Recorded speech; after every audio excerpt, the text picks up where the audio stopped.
Introducing Dr. and Jackery Damages. Welcome to the show. My name is Dr. Damages. We're coming to you from the greatest city in the world. New York City. Yes. New York City is so great that once again, we threw the greatest party anywhere in the world to welcome 2020. Did you see the party? Did you see the ball drop? No?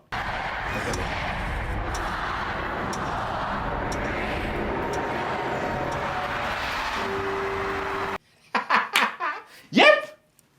We are in 2020. From the Vatican to Dubai, from Australia to Baghdad. The party did not even last 3 days. It has quickly turned into something else. Something else. Let's start from the Vatican. At a crossover party, Pope Francis had a woman hold on to his hand. The 83-year-old tried to wiggle his hand out from the woman's grip. He couldn't. Watch. I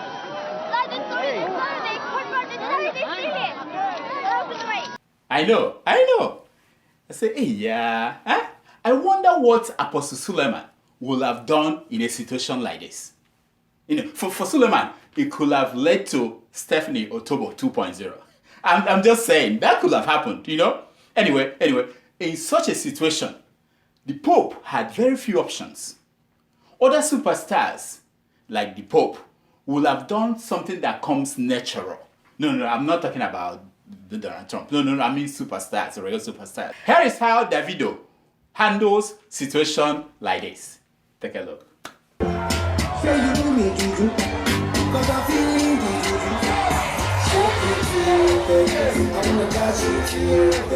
Yeah.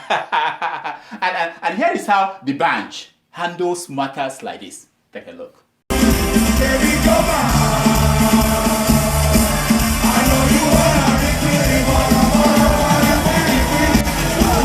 I'm the bunch. So back to Pope Francis.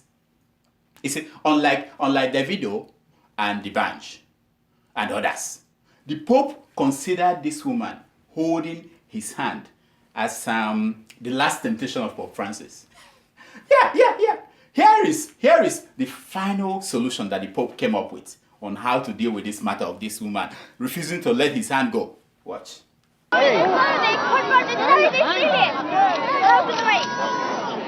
Damn!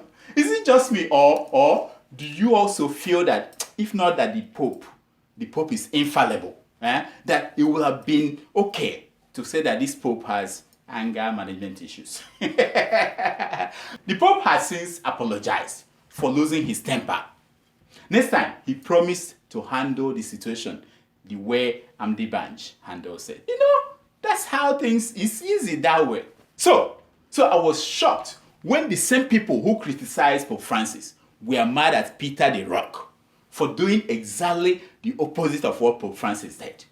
See, Fayose, the Peter the Rock of Ekiti State, and by the grace of God, the next president of the Federal Republic of Nigeria, after Buhari, was on an exotic vacation in the Caribbean. Look at him now, relax. You know, all of a sudden, he met a white woman who was obviously hungry. Looking at how her body, she was hungry. As a caring African man, he inquired, why was the woman hungry? Why hasn't the woman eaten for days? He was told that the woman saw a vision. Follow me. And in the vision, God told her not to eat until she had danced with a handsome black man. Now, before I continue the story, I forgot to tell you something. It's very important to understand the story. Former Governor Fayose was on a medical leave from his corruption trial in Nigeria. He had to go and see some doctors and treat some things, you know. So not that it matters, but after all, dancing was one of the therapies the doctors prescribed for him. So he was on medical leave when this thing happened. Okay, anyway, so here is Peter Fayose receiving his therapy. Watch.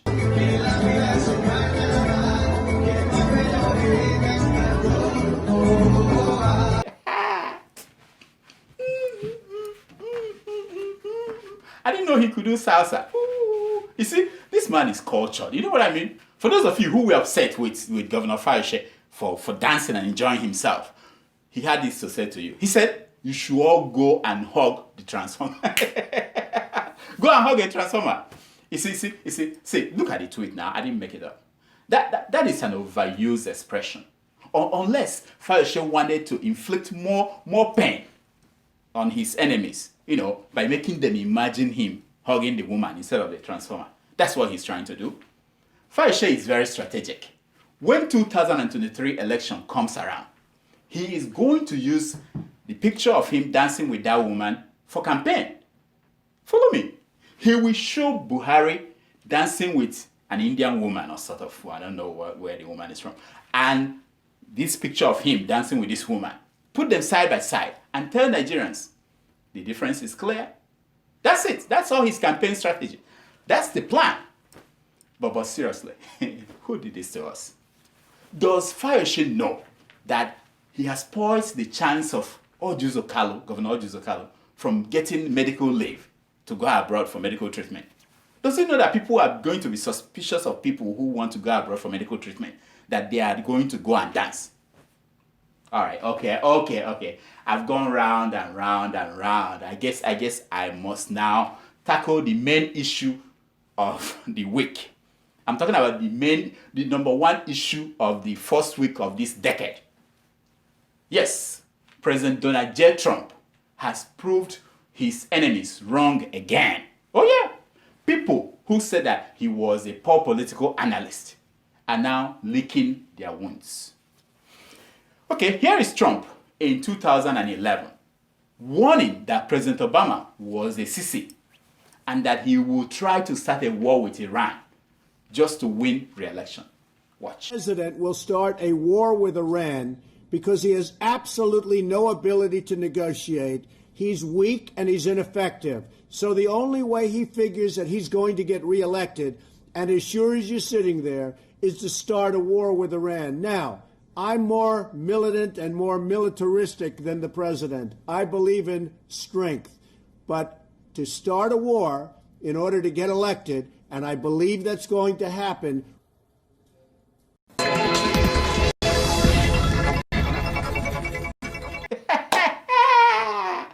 Trump warned Americans not to fall for that. But Americans were too stupid. Americans were all drunk with Obama's Kool-Aid. And they didn't listen to Trump. Obama started a war with Iran and won re-election. No, that's not how it happened. No? Anyway, I can assure you, Mr. President Trump, Americans are not going to make the same mistake again. They are not. You can be sure. I'm telling you. So Trump kicked this decade open by ordering the killing of Iranian General Qasem Soleimani in Baghdad using a drone. What? Oh yeah, take it. Soleimani has been killed, and his bloody rampage is now forever gone.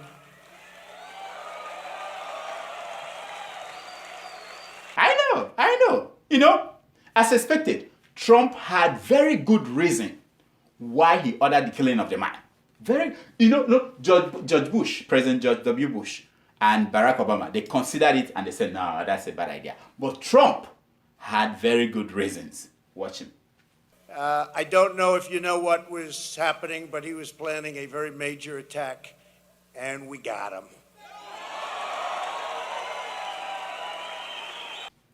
Yes, we got him. Some 3 years ago, Trump did not even know the name of the man. He didn't know the name of the man. But today, we got him. Now, it doesn't matter that Trump didn't know him. Trump and his allies said that the man was a bad man. In fact, Trump all but said that the man was better than Osama bin Laden. He said it, I didn't say it. Now, if that was so, why didn't America place this man on their most wanted list? And why was there a race to paint the man bad enough after they killed him? Typically, before America comes after you, they place you on notice. They put you on the list of the most wanted criminals, list of the most wanted terrorists, the list of nations that deny religious freedom to their people, which is where they just put Nigeria. Anyway, for the avoidance of doubt, Trump made it very clear that he did not want war, which is very important. Listen to him. We took action last night to stop a war. We did not take action to start a war. Yes! What a wonderful way to say that you did not want war by killing somebody. And yeah, that's a wonderful way. Now, that message was for Ayatollah Khomeini, the supreme leader of Iran. Meanwhile, Khomeini of Iran has vowed that Iran will revenge. Now, in their reaction, Iran, for the first time in centuries, they raised the red flag. Oh yeah, the dreadful red flag. Watch.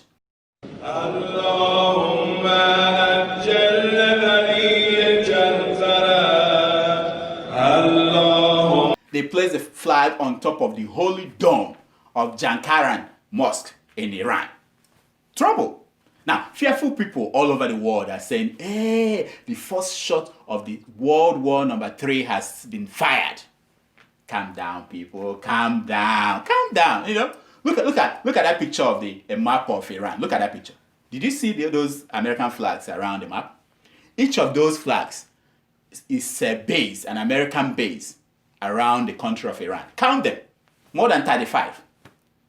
Now, the only place that Iran has a base abroad is in Nigeria. The Zazaki Shia supporters. Yeah, as expected, they came out swinging after the incident. After the killing of the general. They came out to protest. Look at them. Wait. What did they write there? Dates to America? Oh, this is terrible. I'm telling you, for this thing alone, for this placard alone, 100,000 Nigerians will be denied visa to the United States this year alone. I'm telling you, please, don't let Trump see these people and their placard. Because he has drones flying all over Abuja. He could just order one of them to take out to anybody he wants. You see, so unless Iran is ready to commit suicide, it will react in a measured way. I like how they say measured way. Kill few people, that's measured. Don't kill a lot of people, measured. As if people are not people. Anyway, so measured that life will continue after Iran's reaction to this killing. If you were broke before, I'm sorry to tell you, you will still remain broke after the Iran's reaction. If your boyfriend dumped you or he didn't come to do the marriage thing this last December, he's not going to come back and say, oh, the world is coming to an end, come, let's go and get married. It's not going to happen. So your life will remain the same no matter what Iran does. Now, if it were 3 years ago when Russia was still interested in destroying America, Russia will have backed Iran and then there will be a real war. But Russia has gotten their man in Washington, D.C., and anything to help him win re-election is good for Russia. They're not interested. You see? Talking about people who won re-election and do not know what to do with it. Is it true that all that Buhari has been doing since he won re-election was going about saying that he has no third-term agenda? Is that what he's doing? Is that what people are saying? This is how you know that you have become a lame duck president. When you just go around saying, I'm not running for third term, do your job now. You have 4 years. Do something. See, last week, he once again stated that he will stand down. That is not correct. That is not correct. Hey. Someone stop that man from talking that way. Stop him. Jonathan, come and help me. That is not correct. That is not correct, President Buhari. That is not correct. You don't stand down at the end of your term in office. You carry your stuff and go back to your farm in Daura. That's what you do. You say you are standing down when you have an option to stand your ground. Inugo? Shobo? Kajiko?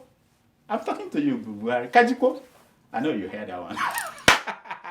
Now, other than standing down, Buhari told us the other day that we Nigerians cannot continue to go overseas for medical treatment. Look at the headline now. I didn't say, look at the headline. Punch. You trust Punch? Yeah. The man got nerves. For him to open the mouth that he uses to Kinshasa to say this means only one thing. He's losing it. And nobody around him has the nerves to tell him the truth. Otherwise, someone like Femi Adesina will have shown him a copy of the medical bill from his last time in London. Or the bill of the wife incurred the last time she went to treatment in London. Or even the one of his son in Germany when he had that accident. Nonsense. You see, while Buhari is standing down his ground, by marching into nowhere, Ugandan President Yoweri Museveni has begun a 6-day march through the jungle. Hey, can you imagine that? This 75-year-old who has been in office since 1986, I know you've not been born by then, that is 33 years ago, will walk 195 kilometers or 121 miles. No way. Oh yeah, isn't that wonderful? He is retracing the step his forces took when he stormed Kampala and took over power from Milton Obote, who took over power from Idi Amin Dada. I know, right? Museveni is going to prove that he is still strong enough to go for his 6th term in office. And critics, of course, you know them, they called it a stunt. Meanwhile, Museveni's press secretary said this, and I quote, this is important. This is a journey that the president is leading, a journey through the past to appreciate the present day. Sasha! Tweet that out, even though it's not from me. Tweet it. I mean, this is. Have you heard that Femi Adesina says something important as this? No! Tweet it out. Now, that reminds me of the news from Pakistan a few weeks ago. Pakistani ex-president Pervez Musharraf was sentenced to death. Listen to the news. Pakistan's former military leader, General Pervez Musharraf, has been sentenced to death at a special court hearing in Islamabad. The 3-member court sentenced him over a high treason charge that has been pending since 2013. General Musharraf seized power in a military coup in 1999 and served as the country's president from 2001 to 2008. I'm like, what? So they haven't forgotten the past while appreciating the present. So what were the charges against Musharraf? Let's hear them. The charge relates to General Musharraf's suspension of the constitution in 2007, when he imposed emergency rule in a move intended to extend his tenure. Oh, get out of here, man. In Igbo, seba poor. For just suspending the constitution, he was sentenced to death. Wait a minute. I know people who have done something like that in Africa. So many of them. I know many of them. So can you remember any of them? Someone who planned a coup, overthrew a democratically elected government, and suspended the constitution. There are so many of them, even in Nigeria alone. 1, 2, 3. There was this one that the social media said died, but he didn't die. That one. 3, 4. And why are there no charges pending on those people? Why? I mean, they did that in Pakistan. Why can't they do that in Nigeria and in all these African countries? You see, if Africa can go back and hold people like Museveni and Buhari and Paul Biya accountable for what they did, then there may be hope for Africa, for the continent. Until then, nothing changes. I'm telling you, nothing changes. Holding them accountable does not mean knocking down their houses, the way Kwara State Governor did to Olushola Saraki's house, Bukola Saraki's father's property in Ilorin. I mean, you can turn it into a museum or into a home for homeless people, but don't destroy it now. Come on. I mean, people could use that building. Now, before I go, this is a segment we call Secrets of Picture. Yeah, it's based on the premise that a picture is worth more than 1,000. What? Where are you people from? It's based on a segment that a picture is worth more than 1,000. Word. Good, yeah. Mm-hmm. So you know Kano State recently suspended the ban. They banned male and female passengers from sharing keke, motorbike, okada, and things like that. Because we complained. And we said it's not fair that the governor will share the plane with his rich male and female friends and passengers. And also, governors kids. They don't even dress like Muslims. They don't cover their hair. They just dance like normal people. But they won't let poor people to just enter Okada in peace or enter KK in peace. Anyway, we complained and the governor suspended that. So, for this festive season, we saw this picture. It is a picture of a Muslim woman drinking live beer. Now, you know that in Kano, Sharia police, they take delight in destroying beer that non-Muslims are selling. So to see this Muslim woman drinking live beer, and by the way, in Jigawa State, so you know, women and men are not allowed to meet at night. No, it's banned. In one local government, they say, no, you can't do that. But you can do all that you want during the day, but not at night. Anyway, now this woman is basically telling herself, look at her. She's basically saying, I cannot come and kill myself. I cannot come and kill myself. Give me live beer. You see, if she could sing, she will be singing this song now. Life is a mystery. Everyone must stand alone. I hear you call my name, and it feels like home. Live beer was calling her name, and she took it, and it felt like home. This religious thing, I don't know. I mean, you have only one life to live, my people. You have only one life to live. Don't let people control you, whoever they are. I'm telling you. Here's my concern for today. It's taken from page 419 of the book, Just Call Me Steve, by Steve Jobs. And it says, the people who are crazy enough to think that they can change the world are the ones who do. Until next week, I'm Dr. Damages. I diagnose. You hear yourself. All right, so thank you for subscribing. We did not meet our target of 20,000 by December of 2019. But I appreciate those of you who have subscribed. I beg you, if you have not, please help me. Help me, my business. It's not going well. I'm just telling you, help me.